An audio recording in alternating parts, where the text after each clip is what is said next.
What's happening, YouTube? It's Nocturnal. Let me get a subscriber before I salute this video.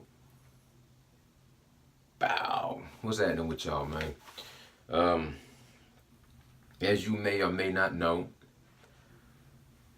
Tony Harrison postponed the fight with Charlo due to, from what I'm hearing, ankle injury, internal and external injury to his ankle. So the fight's going to be delayed. So, how do I feel about that? I feel it's ironic that he actually said that if he wanted to hold on to the belts, that he could fake an injury and keep his belts hostage. But do I think it's legit? Um, you know what? I have to give him the benefit of the doubt and say that it's legit. If you want you want to go into the fight 100% as possible, as close as to 100% as possible. So, ankle injury is going to prohibit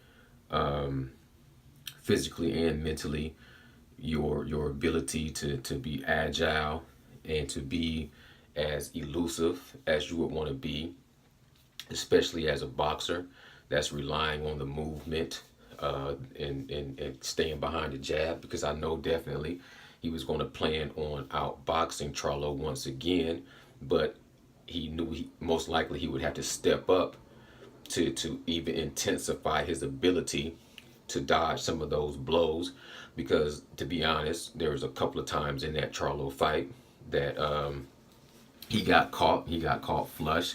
He got caught in multiple rounds up until the 11th or the 12th round. So it wasn't like he came out of that fight completely unscathed.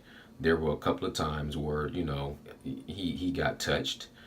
He did a good job boxing and you know swaying the judges in his favor in his decision. So I can't take anything away from that decision. I look at it kind of down the middle as more of a 50-50 fight. But if you want to go off, technicality and points, he did do a lot to outbox him. But I felt like he took the most punishment as well, as far as he took the harder blows. Going into that fight, my prediction would have been similar to the first fight. It could have went either way. A lot of people lean towards Harrison, that the boxer has the best chance of winning a rematch. I sort of lean towards Charlo because I felt like he was going to be more focused, and he was going to be a little bit more dialed in on the task at hand. And he only had to make a few adjustments, in my opinion, to beat Harrison. I felt like Harrison had the best fight he could have in that fight. Charlo didn't have the best fight. If he would have made a few adjustments, I think he would have been able to, pull out a victory. But that's hypothetical. I'll just save that prediction now to see what happens. Charlo Charlo is going to go ahead and fight on the date scheduled. He has a fill-in fighter. Hopefully he's cognizant of what happened with Anthony Joshua to the point where he doesn't take his replacement fighter for granted and undertrain or overtrain or lose mental focus. Because to be honest, if you have your eyes and your mind and your heart on a target, and then that target is changed with another target, it's hard for you to dial in and have the same potency in your it's hard to have the same motivation to laser in on what you have to do to win. It has to, when you if you change a target like that, it will have to dull your senses just a little bit. You know what I'm saying? And that's only natural. Anybody that ever had any goal in mind, if that goal changed, if the goal changed unexpectedly, there has to be some point in time where there's a period in time where you have to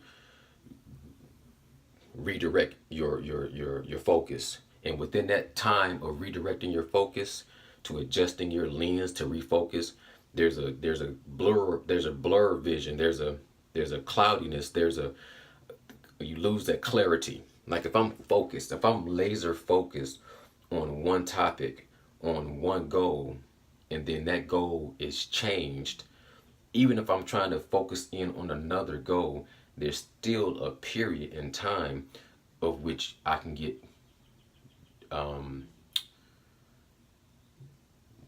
unfocused. I can get unfocused, and that can just be enough time for me to take a loss. And I feel like with Anthony Joshua, not to make any excuses, and definitely not to take anything away from Andy Ruiz. He's going down in the history books. So I salute Mr. Ruiz, 100%. But anybody that thinks Anthony Joshua, in his mind, in some form or fashion, didn't overlook Andy Ruiz, I feel like you're not in reality.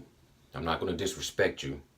I just feel like maybe your perspective is just a little different than mine. Because if Anthony Joshua had this game plan drawn up for Big Baby Miller, Big Baby Miller pulls out. Now you have to focus on making a new fight. You look at Luis Ortiz.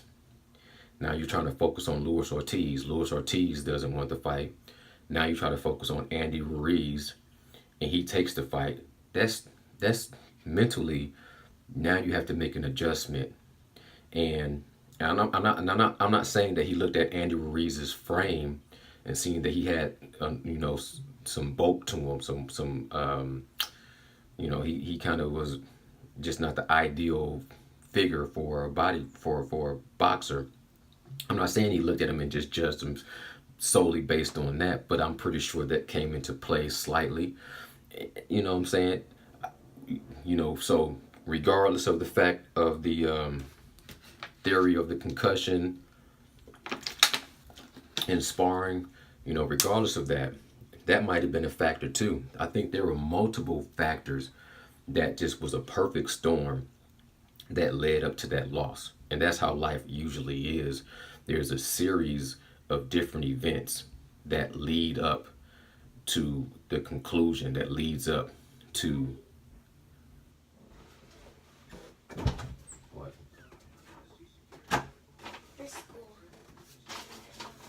Okay. All right.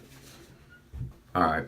Well, let me wrap this little video up because I didn't want it to stretch out very long. Just my little quick thoughts on the Charlo Harrison fight.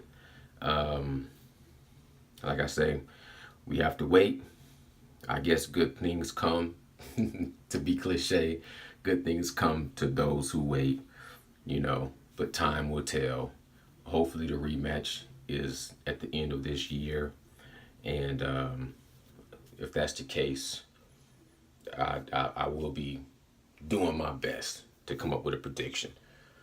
Nocturnal Thoughts. Bow. I'm out. Peace.